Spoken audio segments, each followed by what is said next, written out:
बिस्मिल्लाहिर्रहमानिर्रहीम। नाज़रीन अस्सलाम वालेकुम। इमरान वसीम हाज़िर खिदमत है। नाज़रीन, ख़बरों के हवाले से बहुत ज़्यादा डेवलपमेंट्स हैं, बहुत ज़्यादा आप कह सकते हैं आज ख़बरों की भरमार है। एक तो आज पंजाब की काबीना ने जो है वो साबिक़ वज़ीर आज़म नवाज़ शरीफ की किस्मत का फ़ैसला कर लिया है और उसके साथ साथ सुप्रीम कोर्ट ऑफ पाकिस्तान में साबिक़ सदर परवेज़ मुशर्रफ की किस्मत का एक मुख्तसर सा फ़ैसला हुआ है। आप कह सकते हैं कि रोशनी की एक किरण जो है वो साबिक़ सदर परवेज़ मुशर्रफ को जो है नज़र आई होगी आज सुप्रीम कोर्ट के फ़ैसले के बाद कि उनकी अपील जो है वो ख़ुसूसी अदालत के फ़ैसले के ख़िलाफ़ सुनी जा सकती है। लेकिन नाज़रीन, के साथ साथ आपको ये भी बताएंगे कि वज़ीर आज़म इमरान खान की तरह हमारे जो चीफ़ जस्टिस ऑफ पाकिस्तान हैं वो भी लगता है कि शुगर मिल माफिया से काफ़ी ज़्यादा बेजार हैं और काफ़ी जो है वो रिएक्शन रखते हैं शुगर मिल माफिया के ख़िलाफ़। ये जो गन्ने की फसलें जो है वो लोगों से काश्त करवाई जाती हैं और कपास जो है वो इतनी काश्त नहीं होती कि पाकिस्तान एक ज़री मुल्क होने के बावजूद भी जो है कॉटन जो है वो इम्पोर्ट कर रहा है। नाज़रीन, इस पर भी बात करेंगे और नए अटॉर्नी जनरल ने कोई 460 अरब रुपये जो है वो मांगे हैं, किस हेड में मांगे गए हैं, लेकिन वो भी आपके साथ तफसील शेयर करने से पहले नाज़रीन एक बड़ी अहम खुशखबरी है। सबसे बड़ी खबर आप कह सकते हैं कि पाकिस्तान के नौजवानों के लिए, ख़ास तौर पर जिनका ताल्लुक़ मेडिकल के शोबे से है, उनके लिए कि पाकिस्तान की एक कंपनी का या पाकिस्तान का एक बरतानिया की हेल्थ केयर कंपनी के साथ मुआहदा हुआ है जिसके तहत 1.5 लाख पाकिस्तानियों को जो है वो बरतानिया में नौकरियों के लिए जो है वो भिजवाया जाएगा। और जो पाकिस्तान है जिसने ये मुआहदा किया है बरतानिया की हेल्थ केयर कंपनी के साथ, तकरीबन कोई 1.5 लाख लोगों में से 80 से 1 लाख जो है वो नर्सेज भिजवाई जाएंगी, 25,000 जो है वो तकरीबन डॉक्टर्स यहाँ पर भिजवाए जाएंगे और इसी तरह से पैरामेडिकल स्टाफ और दीगर जो स्टाफ हैं जिनका मेडिकल के शोबे से ताल्लुक़ है, उन्हें यहाँ से जो है वो बरतानिया भिजवाया जाएगा ताकि वहाँ पर जाकर वो उनके मेडिकल के शोबे में ना सिर्फ खिदमात सर अंजाम दे सकें बल्कि पाकिस्तान के लिए ज़र मुबादला भी कमाएँ और अपने लिए भी जो है वो पैसा कमा सकें, अपनी फैमिलियों को जो है वो सपोर्ट कर सकें। और नाज़रीन, इसके साथ साथ छोटी सी खबर आपके साथ ये भी शेयर कर लें, बाकी खबरें तो हम आपके साथ शेयर करेंगे। आज इस्लामाबाद हाई कोर्ट ने साबिक़ वज़ीर आज़म शाहिद खाकान अब्बासी और लीगी रहनुमा एहसन इकबाल की ज़मानतें जो है वो मंजूर कर ली हैं और यह हुक्म दिया गया है कि दोनों लीगी रहनुमाओं को जो है वो ज़मानत पर रिहा किया जाए। और इसकी में नैब की जानिब से जिस तरह से आर्गूमेंट्स किया गया वो नाज़रीन आप ख़ुद देख लेंगे कि किस तरह से, वैसे भी अब सीज़न चल रहा है ज़मानतों का, तो काफ़ी ज़्यादा हम ये देख रहे हैं कि ज़मानतों के फ़ैसले इस्लामाबाद हाई कोर्ट से भी आ रहे हैं और लाहौर हाई कोर्ट से भी आ रहे हैं और इन अदालतों की जानिब से नैब की जो परफॉर्मेंस है उस पर काफ़ी ज़्यादा जो है वो सवालात उठाए जा रहे हैं। नैब जिस अंदाज से तहकीकात करता है, नैब जिस अंदाज से इंक्वायरी करता है, फिर रेफरेंस दायर किए जाते हैं और इसमें जो चीज़ें भी होती हैं वो सारी अदालतों की जानिब से जो है वो उसको पॉइंट आउट किया गया है। लेकिन नाज़रीन, हम बात करेंगे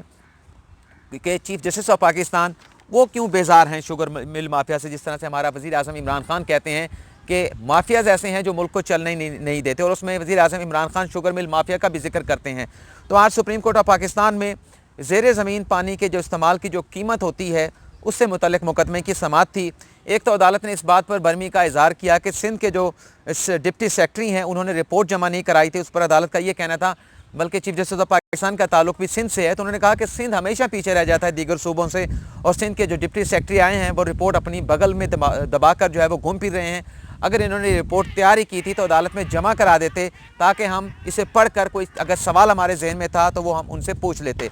चीफ जस्टिस ऑफ पाकिस्तान ने जो शुगर मिल माफिया के हवाले से जो ऑब्जर्वेशन दी है, चीफ जस्टिस ऑफ पाकिस्तान का ये कहना था कि हमारे मुल्क में कोई ऐसा मैकेनिज़्म नहीं है कि हमारे मुल्क के जो किसान हैं उनकी उन्हें रहनुमाई फराहम की जा सके कि किस तरह की फ़सलें उन्हें काश्त करनी चाहिए जो उन्हें ज़्यादा से ज़्यादा जो है वो रेवेन्यू जनरेट करके दे और पानी की कंजम्पशन भी जो है वो उन फसलों में कम हो। तो इस हवाले से कोई मैकेनिज़्म जो है वो नहीं बनाया गया। चीफ जस्टिस ऑफ पाकिस्तान ने शुगर मिल माफिया के हवाले से ये कहा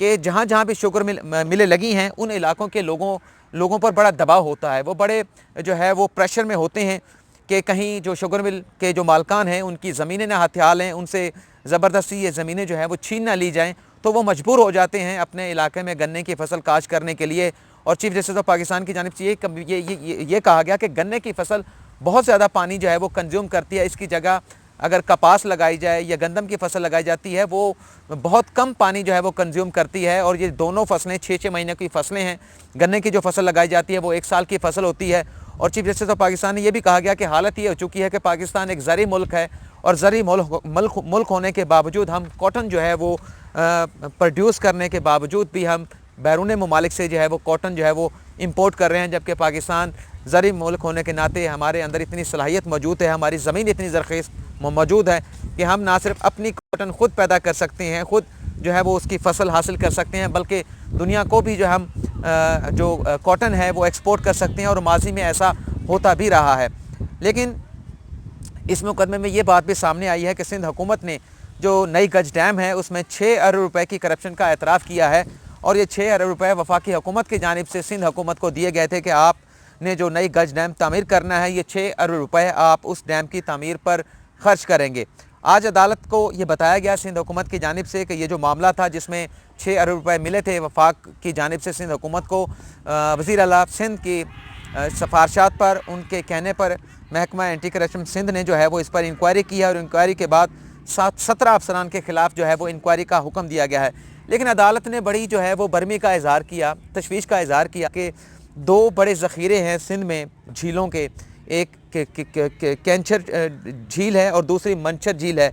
इस झील के इर्द गिर्द जो फैक्ट्रियाँ लगी हुई हैं, जो सनतें लगी हुई हैं, उसका गंदा पानी जो है वो इन सनतों में इन झीलों के अंदर डाल दिया जाता है, और इस झील के पानी को जो है वो आलूदा किया जा रहा है। इस पर सिंध हुकूमत क्या कर रही है? तो सिंध हुकूमत के वकला की जानिब से ये बताया गया कि हमने कोई 64 डैम जो है वो तामीर किए हैं छोटे मोटे, लेकिन चीफ जस्टिस ने इस्तफसार किया। तो आप ये बता दें कि सिंध हुकूमत को जो नई गज डैम है इसकी तामीर से कौन रोक रहा है? नए अटॉर्नी जनरल जिन्होंने 460 अरब रुपए का तकाजा किया है आज सुप्रीम कोर्ट ऑफ पाकिस्तान में, वो बहरिया टाउन केस में पेश हुए हैं। एक तो अदालत ने सबसे पहले ये इस्तफसार किया है कि अभी तो ये 460 अरब रुपए इकट्ठे नहीं हुए हैं, तो वफाक किस तरह से अभी से ये दरख्वास्त लेकर आ गया है, अटॉर्नी जनरल ये दरख्वास्त लेकर आ गए हैं, ये 460 रुपए वफाक को दे दी जाएँ। अभी तो घर बसा नहीं, और आपने पहले से जो है वो शनाइयाँ बजाना जो है वो शुरू कर दी हैं कि ये 460 रुपए वफाक के जो ख़जाना है, जो एक्सचेकर है, उसमें ट्रांसफ़र कर दिए जाएँ। तो अदालत ने ये कहा है, जस्टिस फैसल अरक की सरबराही में 3 रुकनी बेंच था, कि अभी पैसे आ लेने दें। जब पैसे आ जाएंगे, 460 अरब रुपए कलेक्ट हो जाएंगे, उसके बाद हम ये फैसला करेंगे